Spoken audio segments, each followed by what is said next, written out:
It's Thursday, February 1st. Here's what's coming up. Today, Shane and Victoria tell us more about the upcoming blood drive. Taking a look at some of Liberty's foreign exchange students. Finally, Haley looks at some national events from this past week. This is KLHS. KLHS. Happy Thursday, Jays. I'm Emma Cronin. And I'm Gianna Filardo. To begin, the 2018 State of the Union address was given by the 45th President of the United States, Donald Trump, on Tuesday, January 30th in the Chamber of the United States House of Representatives. Let's toss it over to reporter Haley Stevenson to hear more about Tuesday night's State of the Union address. Hey Jays, I hope that all of you are having an amazing Thursday so far. Today we're going to be discussing President Donald Trump's State of the Union address. This annual address is given by the President every January, and it discusses the current plans for legislation. During this year's State of the Union address, it was announced that 2.4 million jobs have been introduced this year alone in the United States. We are also slowly but surely raising wages among those employed. During the address, Trump not so subtly slid in a jab at those who refuse to stand for the national anthem, while honoring a 12-year-old boy who plants American flags at the graves of fallen veterans. Trump also discussed his stance on many other heated topics in the USA, such as stricter immigration laws, harsher punishments for opioid dealers, the threat of ISIS in North Korea, and the potential tax plan.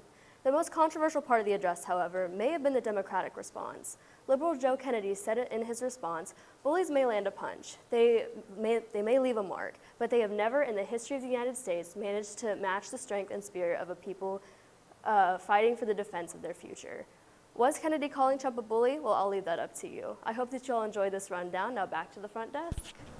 Thank you, Haley. Emma, something I'm so excited about is the Super Bowl this Sunday. Me too. Kaiser had us do these game predictions, and although I want the Eagles to win, I think that the Patriots are going to come out on top. Also, did you know Super Bowl Sunday is America's second largest food consumption day other than Thanksgiving, so be sure to eat up and enjoy the game. Now let's toss it over to Katie Benhart to hear more on world sports. What's up, Jays? I'm here today to give you the inside scoop on all things world sports. To start off, UFC Women's Bantamweight Champion Ronda Rousey has agreed to terms with WWE to perform for the company as a full-time professional wrestler. Rousey made a surprise appearance at the WWE Royal Rumble pay-per-view in Philadelphia on Sunday night. After the conclusion of the first ever Women's Royal Rumble match, Rousey emerged and shocked the crowd. She's a longtime fan of professional wrestling and inherited her nickname Rowdy from legendary figure Roddy Piper. She states that she is very happy, and I know I'm personally excited to see her success at WWE. Now in other news, David Beckham has been awarded the Miami MLS franchise.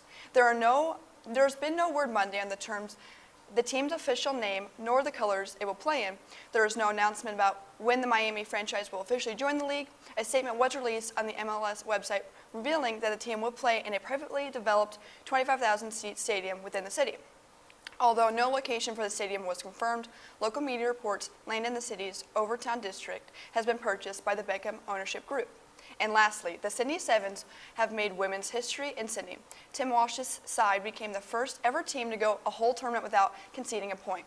6 games, 6 wins, 35 tries, and no points conceded. A 31-0 win over New Zealand in the final ensured an Australian-backed up victory in Dubai to take a commanding 10-point lead at the top of the overall standings. While speed, agility, and try scoring are all highly prized in the Sevens, this tournament will be remembered for Australia's high-pressing defense. Now that's all I have for you today. This has been sports reporter Katie Benhart reporting for KLHS. Thank you, Katie. Have you had the chance to meet any of the foreign exchange students this year? Well, if not, then you're missing out. That's right. This year, LHS has many foreign exchange students from all over the world, and 3 of our reporters were able to sit down with one of them. Let's toss it over to Danny Johnston, Peyton Larison, and Josie Wilkerson to hear more about Luna. As most of you know, Liberty High School has opened up its arms to foreign exchange students all over the world. Let's meet one from Germany, Luna Zoll. My name is Luna and I'm from Germany. I think I always wanted to see America because I really like your culture, and I grew up with America and Germany, we have the movies and all this stuff, so it's cool. It's really cool. I mean, the school is a lot different, but that's a cool thing. You get to know so much new stuff. Okay, the school here is longer and you have more breaks. Yeah, and so in Germany I would stay with the same class the whole day. I wouldn't change. I mean, I like it that I get out earlier in Germany, but I like to change the classes, get to know more different people. It's like you are more open and friendly. Yeah. Okay, so the people here, so if you don't know them or things like, so for example, like sometimes, like people who know you barely, like also like already call you honey or all this stuff, you know what I mean, or hug you. That's not very usual in Germany. Oh. Okay, so actually I can choose because we have to learn it, but I like the language. Like I read in English and I like to watch my series in English, so. And my favorite thing about America is that it's a kindness you all have. I think I really like that. Like you feel welcome like so fast and easily. And my favorite thing about Germany is you are more independent. Like parents are not so protective.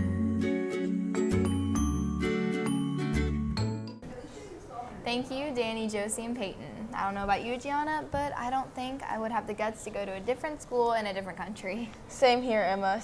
But speaking of other countries, do you ever wonder what the weather is like around the world? Gianna, yes I do. Let's toss it over to Michael Willett to see if he can answer that question for us. Michael? Thank you guys. Hello Jays, I'm Michael Willett and I'm here to let you get the inside scoop on today's weather around the world. To start us off, we can talk about how the British Virgin Islands that are having very good weather that is allowing them to recover from Hurricane Irma that devastated them a few months ago. If we take a look to New Zealand, they have had a serious heat wave that has been causing some serious health alerts for their citizens and tourists, with temperatures reaching 98 degrees and are expected to continue to get higher.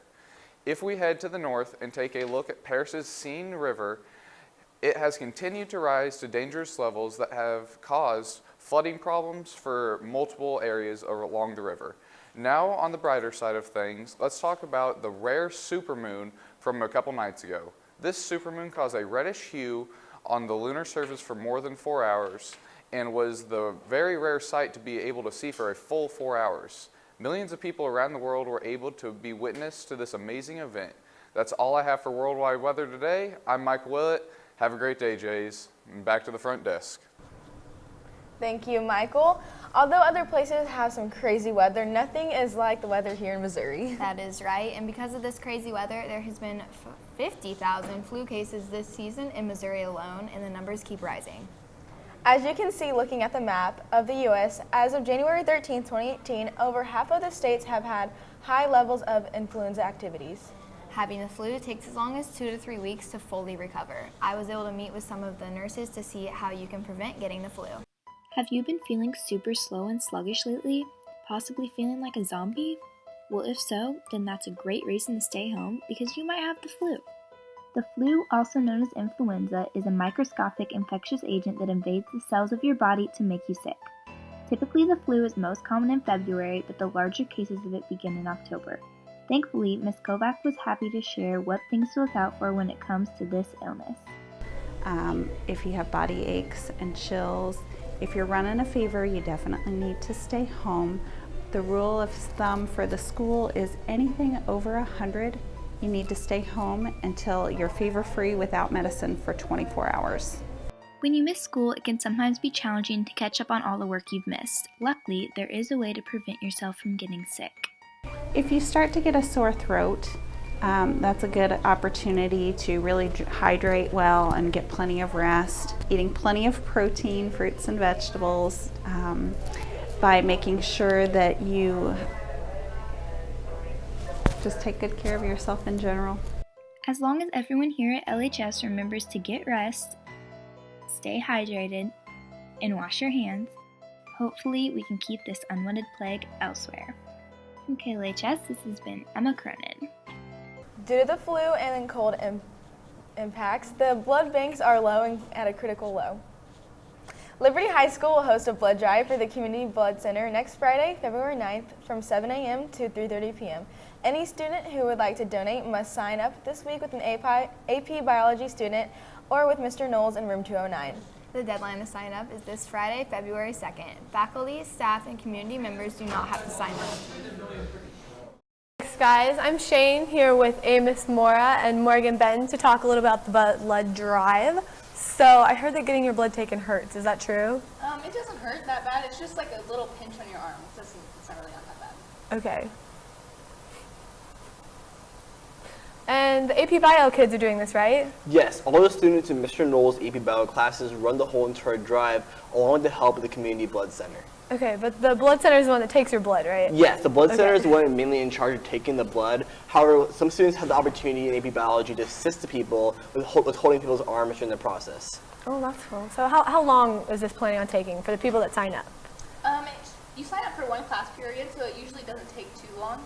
It's hoping to go on time and as scheduled, but it can take 30, 40 minutes. After you get your blood taken, get a snack, go back to your class.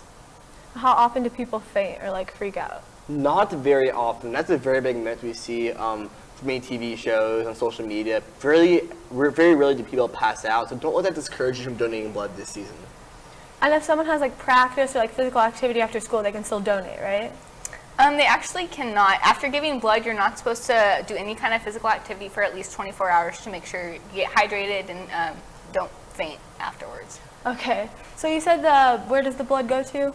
The blood goes to the Community Blood Center, and basically they serve the Kansas City area and assisting hospitals with any blood needs necessary. How long can they keep the blood? They can keep the blood for about 2 weeks in a little refrigerator they have at the hospitals, and after that, they usually send it to a different hospital that needs it more or use it in the hospital setting. For the people donating, do they prefer to have a certain type of blood? So basically, the best blood type you can donate is O negative, as O negative is the universal blood type. However, any blood type is accepted, A positive, A negative, anything. Any blood type you can donate personally would be very, very beneficial to the Community Blood Center. How many people give blood, do you think? Last year we had around 500, I believe, somewhere around that. So we have quite a few, and they get quite a few units of blood that really helps people out around the community. So obviously it's really important for people to donate blood. Yes, it's super duper important for people to donate blood. Basically, I mean, while it may seem very little, just donating about 2 pints of your blood, that blood is very essential to helping people out in times of disaster, in times of surgeries. And you never know when you can get hurt and when you can save someone's life. Just through a simple action, just giving blood away, you can be responsible for saving, honestly, 1 pint, I think 1 pint equals 2 lives, correct? Mm-hmm. Yeah, so you can have a very large impact on someone's life. Now, when is the blood drive? When does it end?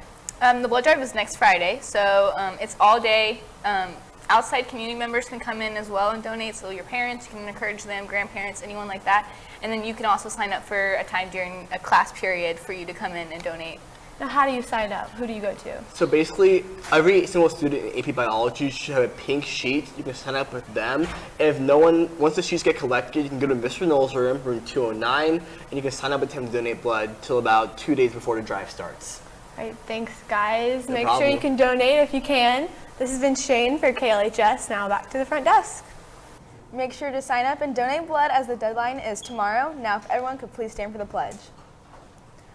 I pledge allegiance to the flag of the United States of America and to the republic for which it stands, one nation, under God, indivisible, with liberty and justice for all. That is all we have for you today from KLHS. This has been Gianna Filardo, Katie Benhart, Michael Willett, Haley Stevenson, and all of our amazing production crew. I'm Emma Cronin. Thanks for tuning in, Jays.